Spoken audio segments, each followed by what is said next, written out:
Assalamu alaikum, hello everyone, bonjour tout le monde, je suis votre hôte Jane Asso et bienvenue à un tout nouvel épisode de notre podcast Adulthood Unleashed.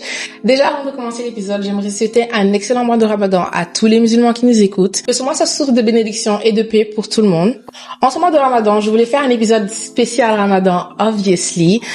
Donc aujourd'hui, comme invité très spécial, on aura Fainara, qui est non seulement une créatrice de contenu, mais aussi la fondatrice de la boutique Fainara Mastour, qui aide à promouvoir la modestie féminine de la femme musulmane. Dans cet épisode, on va discuter de sa vision de la modestie et de la féminité en islam et on va aussi parler de son parcours vers l'islam. Avant de commencer l'épisode, j'aimerais remercier notre tout premier sponsor pour notre podcast Adulthood Unleashed, Your Girls Getting Brand Deals, finally. J'aimerais remercier Wechima, qui est une plateforme d'interopérabilité qui vous permet de transférer de l'argent d'une wallet à une autre. Vous n'avez plus besoin de vous déplacer pour transférer des fonds vers Orange Money, Wave, etc. Je vais mettre toutes leurs informations en barre de description et aussi quelque part dans l'écran pour les gens qui regardent la vidéo. Si vous êtes intéressé par leur service, definitely check them out. Without further ado, sans plus attendre, on va commencer notre épisode avec Fainara. Jaina, alors moi c'est Fainara, je suis créatrice de contenu mais également entrepreneur, CEO de Fainara Mastour et plusieurs projets à venir, Inch'Allah. Loading. Donc, comment se passe le Ramadan déjà? On va commencer par une petite question chill. Le Ramadan, ça va. Bon, par rapport aux autres années, je suis un peu plus chargée en termes de travail, donc j'ai jamais autant bossé pendant un Ramadan. Normalement, c'est plus chill, je me pose, je dors beaucoup et tout. Mais ça fait passer le temps plus vite. En vrai, à force, on s'habitue. Mais en vrai, j'ai l'impression qu'avec les activités, tu oublies un peu que tu jeûnes, donc c'est un peu ça t'aide quoi, tu vois. Donc, est-ce que tu peux nous parler de ton parcours personnel avec l'islam et comment ta relation avec la religion a pu évoluer au fil du temps? Oui, bien sûr. Alors, moi, j'ai un parcours un petit peu particulier avec l'islam parce que je suis née de 2 parents musulmans, née au Sénégal et j'ai vécu pendant 4 ans. Seulement, j'ai dû partir en France, vivre chez mon oncle et ma tante du côté paternel qui sont athées.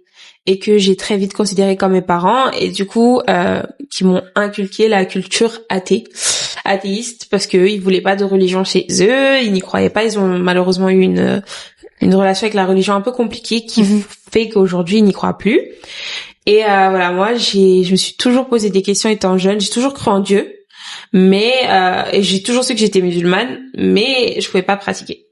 Et genre, il y avait des trucs en mode, on me disait, ouais, mais tu pourras plus manger de bonbons, parce qu'il y a de la gélatine de porc, tu pourras plus manger de saucissons, des trucs comme ça. Du coup, bon, je disais, ouais, plus tard. Et, finalement, à mes 14 ans, je suis retournée vivre avec ma mère. Et du coup, ma mère est musulmane, donc, j'ai recommencé à pratiquer, etc. Mais bon, ça restait quand même assez vague. Voilà, je croyais en Dieu. J'allais des fois dans des événements religieux et tout, mais bon. Voilà, ça restait vague et au final, c'est quand je suis revenue au Sénégal que je me suis davantage concentrée dessus parce que on est dans un contexte qui est propice et j'ai de plus en plus commencé à me poser des questions par rapport à tout ça, commencer à pratiquer, m'entourer de personnes qui pratiquent, etc. jusqu'au moment où je me suis voilée. Et j'ai l'impression que je me suis reconvertie quand je me suis voilée, c'est trop bizarre parce que quand je repense à avant comment je pensais que j'étais grave une bonne musulmane, je sais pas si tu vois, et comment aujourd'hui je suis toujours pas hein, sans doute, mais je veux dire il y a quand même une grosse transition qui s'est faite et j'ai l'impression d'être devenue musulmane le jour où je me suis voilée, c'est trop bizarre. Mais du coup ouais, j'ai commencé vraiment à m'y intéresser davantage, encore plus et voilà, on est en constante évolution. J'aspire à être encore meilleure, Inch'Allah. Inch'Allah. Est-ce que tu peux nous parler de la période de réalisation? Let's say it like that. Réalisation. De découverte, en gros, when you started to get more quand tu as commencé à être un peu plus intéressée. Yeah. Ouais. Alors, déjà, il faut savoir qu'il y avait une amie qui est rentrée dans ma vie, qui était voilée. Et elle traînait avec nous, tout le temps et tout. Et je voyais que en vrai, il y avait pas une vraie différence entre nous et elle. Et c'est vrai que ça m'a un peu influencée. Parce que, pour le coup, moi, peut-être que j'avais pas ce modèle-là autour de moi, donc je me disais que c'était inaccessible par rapport surtout au travail. Je me disais non mais je pourrais plus travailler, je pourrais plus faire ce que je fais. Enfin, je suis quand même créatrice de contenu, donc ça a eu un énorme impact sur mon boulot. Et du coup quand j'ai vu qu'elle était jeune, jolie, qu'elle pratiquait sa religion et qu'elle était voilée, je me suis dit ok toi aussi tu veux le faire en fait. Et je sais pas, moi ma vie c'est toujours des pulsions, genre je marche vraiment à mes envies et j'ai beaucoup de culot, on va dire. J'hésite pas quand j'ai vraiment envie de quelque chose. Je sais pas si c'est une good thing dans tout, Mais en tout cas, pour ça, c'était cool. Et au final, ouais, je me suis dit, bah vas-y, mets-le, et je l'ai mis. Donc, quel est ton point de vue sur la féminité et la modestie en islam? Alors, mon point de vue sur la féminité et la modestie, clairement, moi, j'ai toujours aimé la modestie, même quand j'étais pas voilée, des fois même quand je sortais en soirée, on me disait que j'abusais, que je mettais des tenues de bureau et tout, parce que j'aimais trop m'habiller modestement, couvert, etc. Donc, j'ai toujours aimé ça depuis que je suis petite, et je trouve que c'est le summum de l'élégance. Voilà. Chacun voit la chose comme il le souhaite, mais moi, je trouve ça magnifique. C'est d'ailleurs pour ça que j'ai créé ma marque de Modest Fashion. On va en parler plus tout à l'heure. Ne vous inquiétez pas. Est-ce que tu aurais des conseils pour maintenir la féminité tout en étant voilée? Ça, c'est un vrai sujet parce que en vrai, toute femme voilée sera confrontée un jour ou l'autre au fait de se sentir plus moche. Parce que si on porte le voile, c'est pour préserver notre beauté. Donc ça veut pas dire qu'on n'est pas belle, etc. Mais voilà, la femme a ses atouts, surtout quand t'as eu toute ta vie l'habitude de plaire, d'être jolie, etc. De se couvrir du jour au lendemain, c'est pas facile parce que la femme, elle est naturelle comme ça, naturellement comme ça, elle aime plaire. Donc du jour au lendemain, de se sentir éteinte, parce que voilà, le voile, c'est aussi le fait d'accepter de s'effacer en partie et de ne pas avoir l'intention de plaire, tu vois, parce que c'est toute une notion en fait, c'est tout un précepte. C'est pas tu te voiles pour être jolie, on en parlait tout à l'heure, tu te voiles pas parce que tu te trouves jolie avec le voile, en fait, c'est parce que tu obéis à un ordre d'Allah, tu vois. Donc souvent il y a certaines femmes qui se voilent parce qu'elles se sentent jolies, c'est un effet de tendance, et au final elles finissent par le retirer parce que elles se rendent compte que voilà, c'est pas que le fait de se sentir belle que de se voiler. Mais je pense sincèrement que c'est des choses qui s'entretiennent, parce que on peut vite tomber dans le délaissement, parce qu'on voit rien en soi, tu vois. Donc tu peux ne pas faire de sport, si tu grossis en soi, t'as des grosses abayas, personne ne voit, tes cheveux, personne ne les voit. Bon, pour celles qui sont pas mariées comme moi par exemple, bref, tu peux vite fait te délaisser. Et ça, vraiment, non. Et quel plaisir que de prendre soin de soi et de dire que tu prends soin de toi pour toi et pour personne d'autre, en fait. Genre, si tu vas faire des soins, tu le fais pour toi. Si tu vas faire un brushing, je sais pas, tu le fais pour toi, parce que personne d'autre va le voir, en fait. Et c'est là que tu apprends vraiment le self-love. Donc moi, ce que je fais vraiment, c'est que je prends tout le temps un temps par mois. Je vais au spa, je vais faire mes gommages, je vais au salon de coiffure, je vais faire mes soins, je fais ma skincare routine tout le temps. Genre vraiment, j'entretiens ma féminité. J'achète des beaux pyjamas.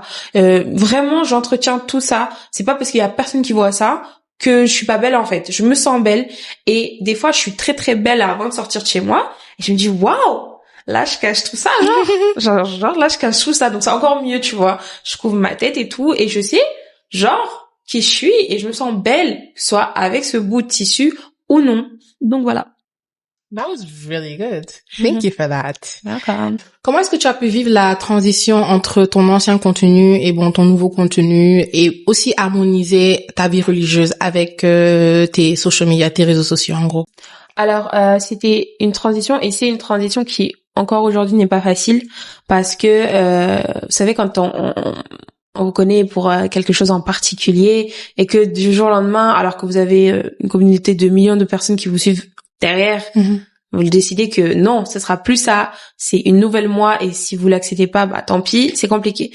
Heureusement, bien heureusement, ma communauté l'a super bien pris. C'était, je pense, même un game changer pour moi. J'ai décuplé mon taux d'engagement. J'ai eu une communauté beaucoup plus renforcée à partir du moment où j'ai changé de contenu, alors que je m'y attendais pas du tout. Donc tu vois que la baraka, elle se trouve partout au final. Après, juste c'est plus compliqué parce que il y a des choses qu'une femme voilée ne peut pas faire. Je sais pas, danser. J'évite au maximum de faire des contenus avec de la musique. Il y a toujours cette question de tu t'exposes, donc t'es sujet au mauvais œil, est-ce que c'est une bonne idée? Mais puis après tu penses au fait que tu aides beaucoup de femmes et beaucoup de personnes en général, donc ouais, c'est des questions qu'on se pose tous les jours. Mais bon, je pense que en islam, il y a un précepte qui est super important, c'est l'intention. Moi, je sais quelle est mon intention, je sais pourquoi je suis là et pourquoi je fais ça, et c'est ce qui me motive tous les jours à continuer au final. That was a really good answer. I like that. Bon, là, on va parler d'un sujet un peu plus global. Bon, j'aimerais bien connaître ton expérience en tant que femme noire déjà et musulmane.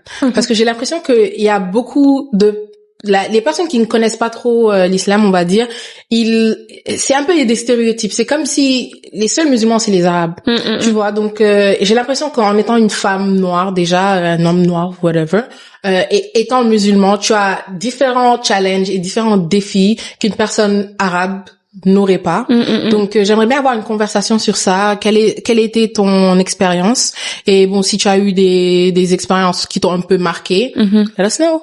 Bien sûr. Et moi, c'est une des raisons pour lesquelles j'ai quitté la France, parce que être une femme, c'est compliqué. Déjà. Être une femme noire, c'est compliqué. Et être une femme noire et musulmane, c'est encore plus compliqué. Donc à l'époque, je n'étais pas voilée. J'ai pas eu ce courage de me voiler à l'époque. Bon, j'avais 17, 18 ans, donc voilà. Mais c'est vrai que j'ai toujours cette boule au ventre quand je rentre en France, d'avoir mon voile. Genre, vraiment, ma phobie, c'est de me faire agresser par un islamophobe.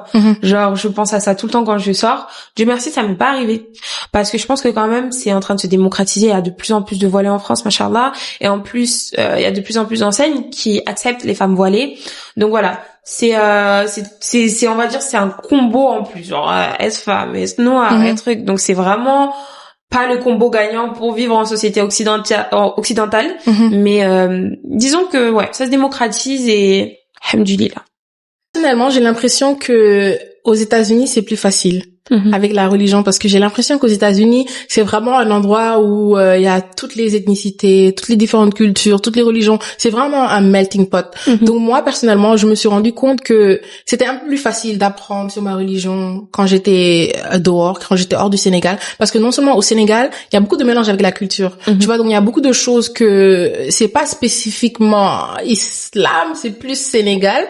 Et en grandissant, je me suis rendu compte que c'est pas du tout dans la religion, tu vois, genre, on fait ça parce que c'est notre culture. Obviously, everyone has a culture, tout le monde a une culture, mais il y a beaucoup de choses que c'est sénégalais et pas islam. Et c'est en vraiment sortant du pays, en étudiant aux États-Unis, en voyant différentes personnes, que j'ai pris, on va dire, le dessus pour apprendre beaucoup de nouvelles choses that I didn't know si j'étais juste restée au Sénégal. Mon expérience personnelle, j'ai l'impression que surtout cette année, l'année dernière plutôt, j'ai pu apprendre beaucoup de choses sur la religion, j'ai pu un peu me rapprocher.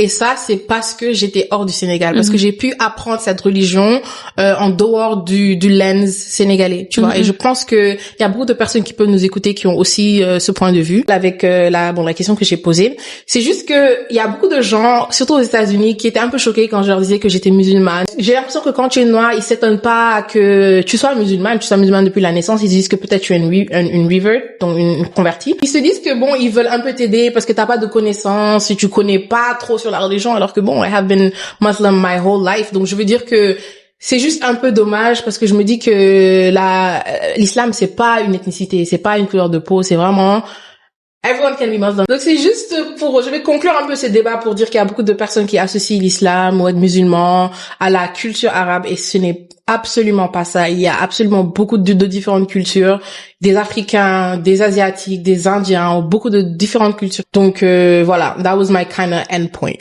So let's segue into the next question. On va parler d'entrepreneuriat. J'aime beaucoup ce sujet. On va parler de ce qui t'a inspiré à créer ta marque Fainara Mastour. Et est-ce que tu peux nous partager les défis que tu as rencontrés dans ton processus? Ok. Alors, ce qui m'a inspiré à créer Fainara Mastour, évidemment, c'est le fait de m'être voilée. J'avais déjà une marque de prêt-à-porter avant, mais du coup, c'était pas du modest wear, donc je me voyais plus trop continuer de vendre des choses qui me correspondaient plus. Et donc, Fainara Mastour, c'est, on va dire, la continuité du début d'entrepreneuriat. Mais aussi, quand j'allais en France, je voyais beaucoup de pièces que je retrouvais pas ici, en termes de qualité, en termes de mode, etc. Je trouve qu'il y a beaucoup de Sénégalaises qui s'inspirent des Européennes pour faire des modèles, etc.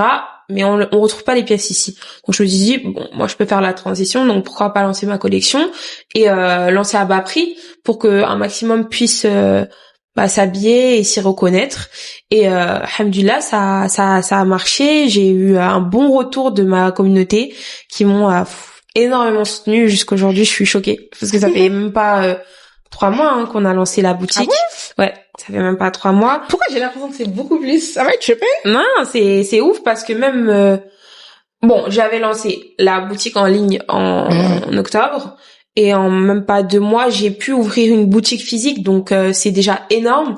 Et là, ça fait 3 mois qu'on a ouvert la boutique physique et on sent des avancées tout le temps et je sens un retour en fait de mes go. Donc c'est trop bien. Les difficultés, ben ça a été en termes de l'investissement parce que c'est pas facile. De s'auto-financer, c'est quand même beaucoup d'argent, gérer le stock.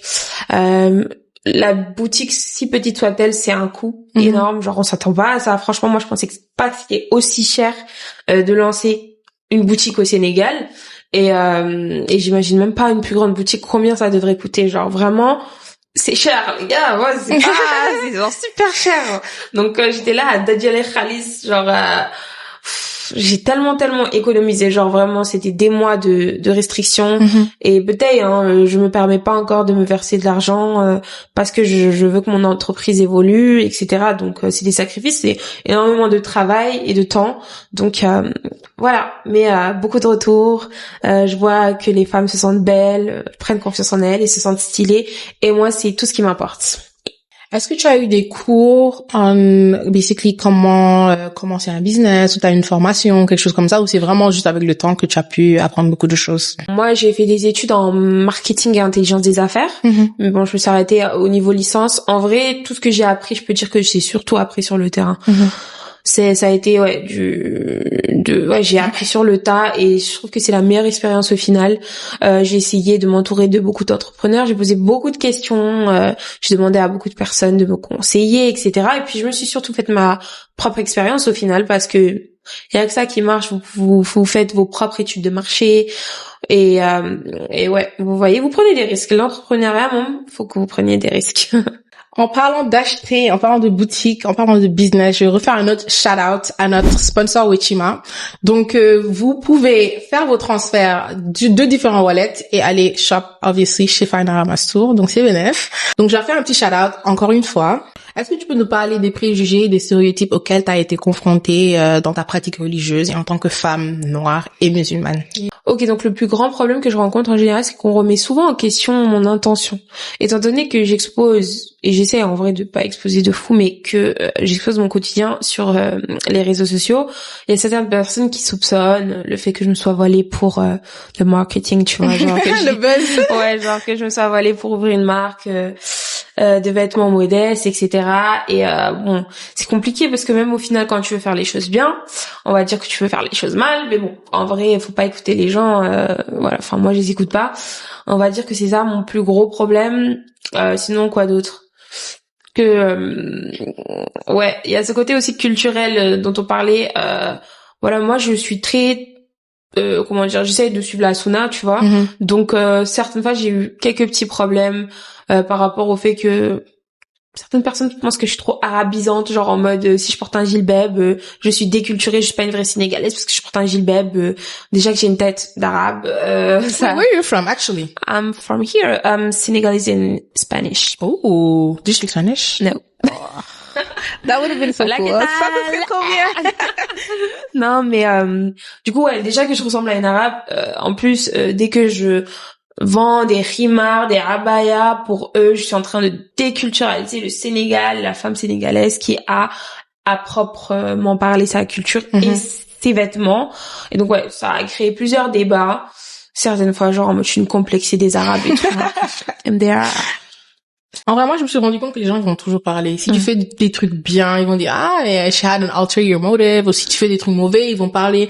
Donc, vraiment, fais ce que tu veux. Vraiment, n'écoute pas, this is a little segue, mais vraiment, n'écoute pas ce que les gens disent. Parce que dans tous les cas, ils vont parler. C'est clair. Donc, et je me suis rendu compte aussi que quand les gens parlent, c'est-à-dire que tu as fait quelque chose de bien. Parce que si ton truc, il était petit, it's not growing, c'est pas un truc qui est en train d'évoluer, de grandir, les gens n'allaient pas perdre leur temps à rester là à parler de toi ou quoi. Donc, si les gens parlent, c'est que t'es en train de faire quelque chose, en fait. Donc, that's what I kind of noticed.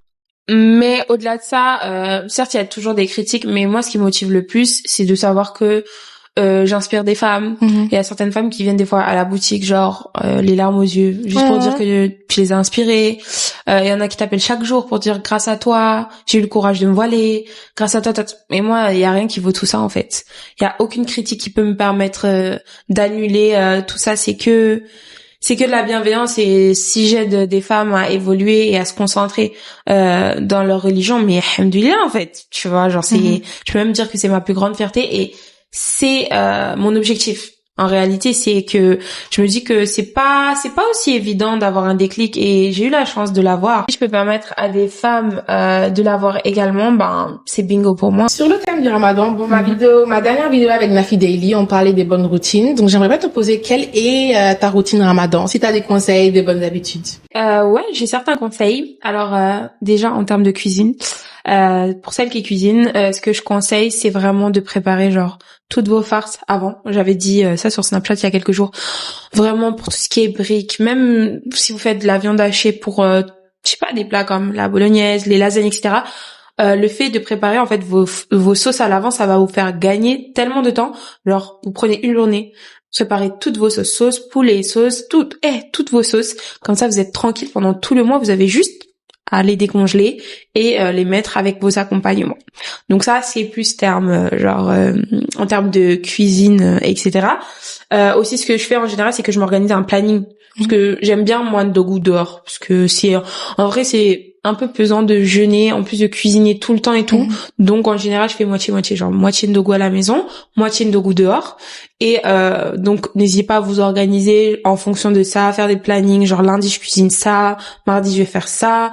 Même faites votre planning financier aussi. Parce qu'en vrai, ça va vite. Dans le Ramadan, on se rend pas compte, mais on dépense genre énormément. En tout cas, moi, je fais partie de celles qui dépensent. Entre les cadeaux, les trucs comme ça et tout. Donc, voilà, organisez-vous. Maintenant, dans l'aspect plus spirituel, ce qui m'aide beaucoup, c'est que, en général, pour lire le Coran en entier pendant le Ramadan, il faudrait que vous lisiez 4 pages de Coran après chaque prière. Donc ça prend même pas 5 minutes.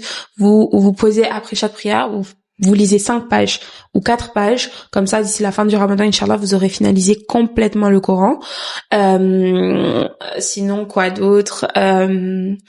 Levez-vous le matin pour Fajr et tout, pour faire beaucoup de zikr, demandez ce que vous voulez, essayez même de vous lever pendant le troisième tiers de la nuit, c'est là où les invocations sont les plus puissantes. Donc voilà, c'est le moment où jamais, genre c'est ce mois que vous avez pour vous faire pardonner de tous vos péchés, de demander ce que vous voulez. Donc dites-vous que voilà, vous avez plein d'objectifs, donc c'est le moment de demander tout ce que vous voulez. Vraiment tout. Dieu, Allah, il nous dit, vous demandez ce que vous voulez. Moi, Inch'Allah, je vous l'exauce. Donc, perso, moi, des fois, je demande des trucs bêtes, hein. Franchement, j'ai pas d'exemple comme ça, mais des fois, je demande des trucs tout bêtes. Genre, par exemple, aujourd'hui, je vais au sport, s'il te plaît, fais-moi courir. Séance se passe bien. Mais ouais, genre, fais-moi courir tant de kilomètres sans que ce soit dur. Et c'est facilité. Genre, c'est un truc de fou. D'ailleurs, en parlant de sport, ça, c'est un gros problème parce que moi, je peux pas comprendre les gens qui vont au sport quand c'est le Ramadan. Mais c'est le meilleur moment. Perso. Chaque année, je vais au sport pendant le Ramadan. C'est juste cette année que j'ai même pas le temps. Mais how? C'est ça la question. Comment? Tu coupes. À quel moment? Tu coupes. Moi, ce que je te conseille, c'est de couper léger. Genre, tu bois une boisson chaude, tu prends tes dattes, tu prends un petit pain, un truc comme ça, et tu vas au sport. Tu fais ta séance. Même si c'est moins intensif que d'habitude, tu fais ta séance, mais c'est le meilleur moment. Tu purifies ton corps, genre vraiment, tu sors du Ramadan, t'es purifié. Genre, c'est vraiment, en fait, moi, le Ramadan, je le vois comme une détox générale. C'est pas juste spirituel. C'est, je prends soin de mon corps, je prends soin de mes cheveux, je prends soin de tout. C'est like comme un 1er janvier pour moi, tu vois. Genre, je me dis, ok, là, à partir du Ramadan, je fais ça. À partir du Ramadan, je fais ça. New me. Vraiment, new Ramadan, new me. Genre, c'est tout le temps comme ça. Parce que, en général, on constate quand même beaucoup de changements chez un musulman après un Ramadan. En tout cas, c'est l'objectif du Ramadan. Donc, voilà mes petits tips. Est-ce qu'on peut parler des points de vue de la pression sociale en tant qu'une femme musulmane? Bien sûr. Je pense que, notamment au Sénégal, puisqu'on va parler du Sénégal, parce que c'est là qu'on connaît. Voilà, ça qu'on connaît. Mais c'est vrai que les femmes ressentent énormément de pression sociale, surtout liée à l'âge.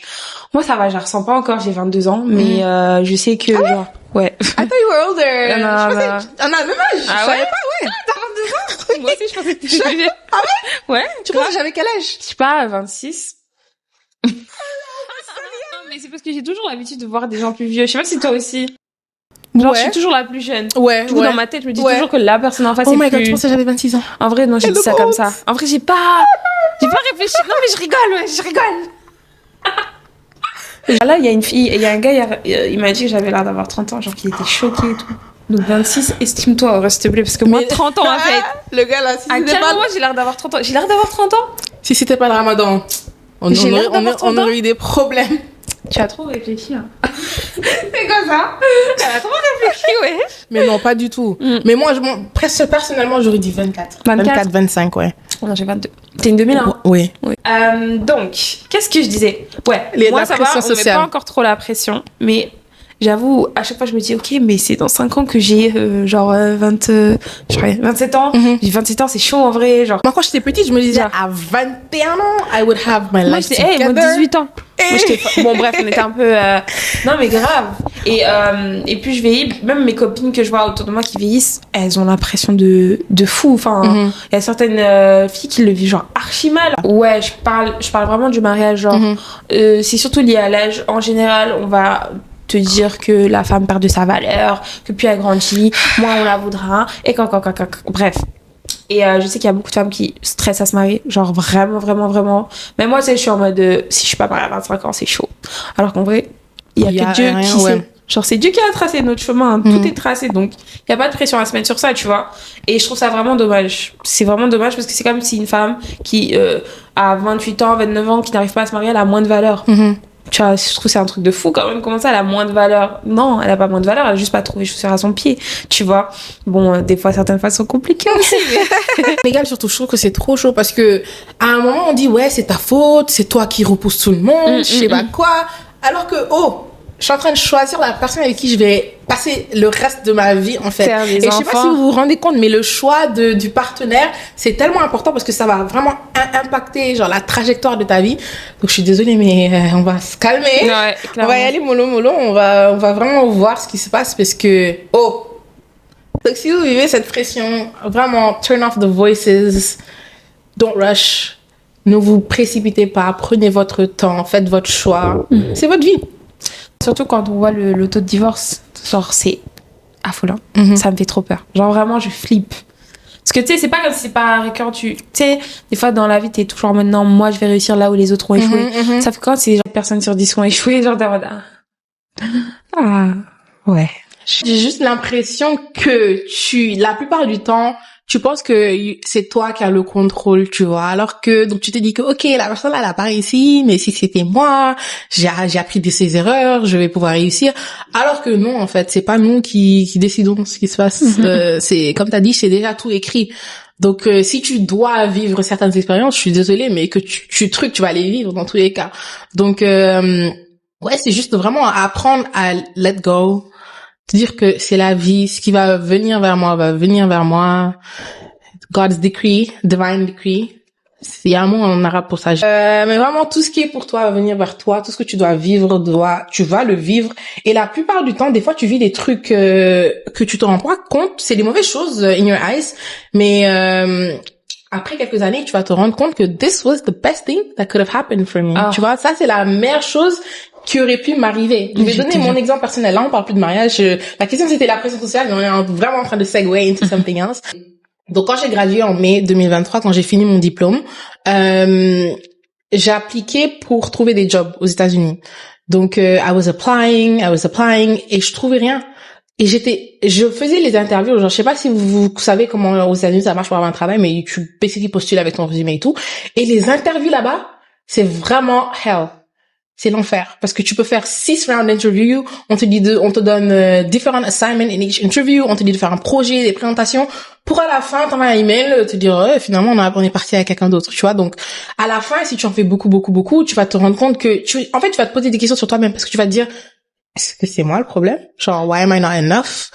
Pourquoi they don't want to take me? Tu vois? Alors que, la plupart du temps, c'est juste parce que Dieu veut te donner quelque chose de meilleur. Tu vois, toi, tu peux pas comprendre, tu vois. Donc, let me continue with that example. Donc, je trouvais pas de job, donc j'étais un peu forcée, on va dire, de rentrer au Sénégal, prendre mon gap year, figure my life out, see what I wanted to do. J'appliquais un peu pour tout, parce que comme j'ai dit, j'ai fait un bachelor en biologie, mais j'étais pas sûre exactement dans quoi je voulais travailler, tu vois. Donc, je suis revenue au Sénégal. Bon, I was a little sad parce que je me disais que je faisais des interviews, on me prenait pas alors que j'avais un résumé assez bien quand même. J'avais fait assez de stages. J'étais sur LinkedIn tous les jours. J'ai toujours su que je voulais faire un programme en un master, mais je me disais que j'allais d'abord travailler un peu, tu vois, avoir un peu d'expérience, après retourner faire mon programme master. Donc le jour-là, je me suis réveillée, j'étais sur LinkedIn, j'ai vu une publicité d'une école qui faisait un programme de master. So it was NYU. And je me suis dit, biotechnologie, pas mal. Tu vois, genre, c'est intéressant. Surtout que j'avais fait un cours sur ça à l'école. Et, I really enjoyed it. C'était quelque chose que j'aimais vraiment faire. C'était intéressant, le cours. Donc, je me suis dit, OK, tu sais quoi? Tu n'as pas besoin d'examen parce que la plupart des masters, tu as besoin d'un GRE ou like GMAT ou whatever. Tu n'as pas besoin d'examen. I just need to write an essay. J'ai juste besoin d'écrire un essay, peut-être payer les fees pour appliquer. On va appliquer, j'ai déjà le CV, j'ai tout. Donc j'ai appliqué à 6 écoles et je me suis rendu compte que God made it so easy. L'application, tout ça, c'était facile. Mon essai, c'était facile. C'est comme si genre, c'était un peu c'était un peu ce qui était vraiment pour moi. Donc j'ai appliqué aux 6 écoles, j'ai attendu et tout. Et on m'a pris à tous les programmes et c'est vraiment d'excellentes écoles, tu vois. Donc je me disais pas que I would have gotten in. Surtout que en mai, j'avais appliqué pour faire un MBA et aucune école m'avait pris, tu vois. Donc, mais je me suis dit que waouh. Tu vois, en gros, if you look back, c'était ça en fait qui était pour moi. Je devais pas rester là, appliquer finance, consulting, tout ça. Je devais faire biotechnologie. Juste que looking back, I'm like, mais pourquoi j'étais là en train de stresser, en train d'être fâchée, en train de truquer, alors que je devais juste attendre. Et même pendant ce temps, bon, j'ai pu commencer le podcast, tu vois. Donc j'aurais jamais eu la chance ou le temps de commencer le podcast si j'avais pas eu ce time off, quoi, tu vois. Et même entre-temps, bon, j'ai pu avoir aussi un travail in my field au Sénégal. Donc, everything is just working out. And you know, it's so nice to be able to look back et tu te dis que, OK, c'était pour quelque chose, quoi, tu vois. Donc, tu vois un peu les fruits de tout ce que t'as travaillé, tout ce qui n'a pas marché. Donc voilà, all of this to say, it's okay. Everything that is for you is gonna come. Tout ce qui est pour toi va venir. C'est pas de stresser ou de te dire qu'à 25 ans, je suis pas encore mariée. C'est ça, en fait. Tout est tracé et c'est un des piliers de la foi. En islam, il y a les piliers de l'islam général et les piliers de la foi, c'est de croire en son destin. Et c'est pour ça, face à chaque épreuve, moi, je relativise toujours parce que je me dis que ce qui doit arriver arrivera et je suis persuadée que le meilleur arrivera parce que genre on se connaît soi-même, tu vois, on sait quelles sont nos intentions et comment on veut faire les choses bien et à chaque fois c'est les conseils que je donne face aux personnes qui baissent un peu les bras. Je dis mais regardez-vous il y a 5 ans face à certaines choses que vous vouliez tellement et que vous avez pas eu, mais regardez ce que vous avez aujourd'hui, c'est pas 1000 fois mieux. Vous en rigolez et c'est pareil par rapport à mon voile, tu vois. Au début je me disais non, je vais perdre ça, mais je peux pas compter le nombre de portes que ça m'a ouvert. Donc ouais, toujours garder espoir et c'est dur aujourd'hui mais demain ça sera beaucoup plus facile et beaucoup mieux en fait, donc avoir de la patience, sabre, trust. Si j'ai l'impression qu'il y a beaucoup de stéréotypes, on va dire, avec la femme musulmane, surtout voilée. On dit souvent qu'elle doit être d'une spécifique manière, elle doit parler d'une manière spécifique, tu vois, parce que j'ai l'impression que bon, que tu le veuilles ou que tu le veuilles pas, tu représentes un peu l'islam. Parce que quand on te voit, on sait que tu es musulmane. Donc, c'est très difficile, tu vois, de devoir, en sachant que tout le monde a une personnalité différente, c'est très difficile de devoir s'adapter à ses préjugés. Non, c'est clair, c'est un vrai problème parce que on oublie souvent que la femme musulmane voilée et la femme musulmane a autant de devoirs. C'est juste qu'on applique un truc en plus en soi, mais on a les mêmes devoirs, on a les mêmes obligations et des fois ça peut être un peu frustrant. En tout cas, moi au début, je trouvais ça vraiment injuste et frustrant parce que je me dis mais je suis quand même une musulmane comme toi, genre pourquoi tu te permets de me juger et tout. Mais en prenant du recul, la vie, faut assumer les conséquences de ses choix. Tu t'es voilée, OK?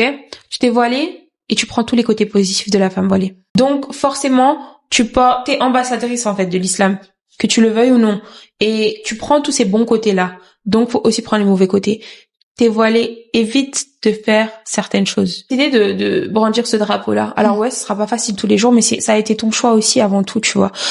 Bien que les femmes non voilées aient autant de devoirs que toi, mais estime-toi heureuse qu'on te demande autant, tu vois. Parce que ça veut dire que tu représentes quelque chose, en fait, que t'es un symbole au final.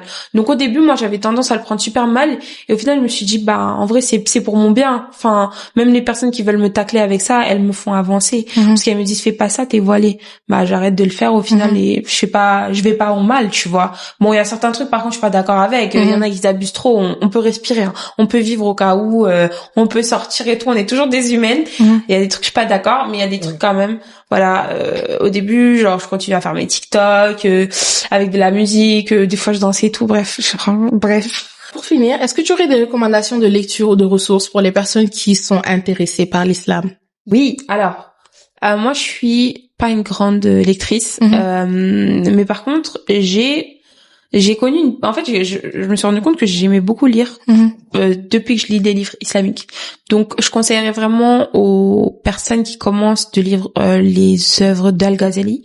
Je trouve qu'elles sont très bien, très concises, relativement faciles à lire. Bon, pas toutes, mais c'est un bon début. Les œuvres d'Al-Ghazali, ça va vraiment vous aider, et il synthétise extrêmement bien. J'ai appris énormément de choses, et surtout il a beaucoup d'ouvrages dans différents thèmes. Après, pour celles et ceux qui sont vraiment pas du tout lecture, moi la plateforme que j'utilise le plus, c'est les podcasts. Donc le podcast qui m'a le plus instruit, c'est Coran de ton cœur avec Zainab. Donc je sais pas si on pourra mettre un petit screen là.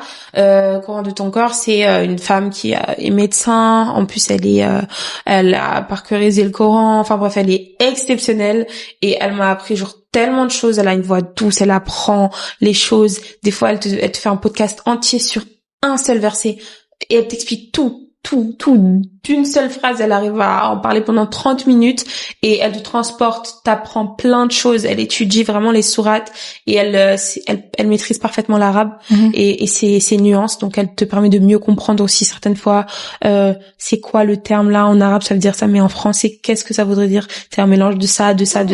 Et là, c'est là que tu comprends qu'en vrai il faut vraiment savoir parler l'arabe littéraire, tu vois, enfin le comprendre pour vraiment comprendre l'arabe. En tout cas, vraiment, je conseille les podcasts. Coran de ton cœur, c'est une pépite sur terre, vraiment. Je mettrai le lien en barre de description, inchallah. Pour les personnes qui préfèrent écouter les podcasts en anglais, parce que moi personnellement j'écoute plus de podcasts en anglais qu'en français, I recommend The Digital Sisterhood, un podcast assez célèbre, c'est plus sur des histoires. Donc ça, c'est très intéressant, surtout si vous voulez diminuer la musique un peu pendant le Ramadan. Sinon, bon, il y a aussi Yakin Institute qui vous fait des vidéos très très détaillées, ce que j'adore. Donc pas mal, to check them out. Donc voilà, je pense que c'est tout. Donc voilà, c'était tout pour l'épisode d'Adulthood Unleashed avec Fainara. J'espère vraiment que vous avez aimé cet épisode. Si vous voulez rejoindre la famille d'Adulthood Unleashed, definitely subscribe to our YouTube channel. Aussi, n'hésitez pas à vous abonner à notre chaîne sur Spotify et sur Apple Podcasts. N'hésitez pas aussi à nous laisser des thumbs up sur YouTube, à nous laisser des commentaires. Si vous avez aussi des guest recommendations que vous voulez voir pendant le Ramadan, definitely n'hésitez pas à m'envoyer un DM sur Instagram si vous voulez un truc plus secret. Mais sinon, vous pouvez toujours nous mettre ça en commentaire. Je remercie encore le sponsor de notre épisode aujourd'hui, Wechima. Je mettrai tous leurs liens en description encore. Definitely check them out. Et Fainara, mot de la fin? Petit mot de la fin, c'était génial. Merci de m'avoir invité. Vraiment, c'était enrichissant, et j'espère qu'on pourra aider certaines personnes derrière leurs écrans. Et en tout cas, c'était un plaisir. Vraiment, merci de m'avoir invité. Et on se dit à très bientôt, Inch'Allah. On verra dans le prochain épisode d'Adulthood Unleashed. Bisous! C'était tout pour le prêt de Adulthood Unleashed. Retrouvez le podcast tous les dimanches sur Apple Music, YouTube et Spotify. N'oubliez pas de nous mettre 5 étoiles sur Spotify. Pour rejoindre la conversation, suivez-nous sur notre compte Instagram @AdulthoodUnleashed.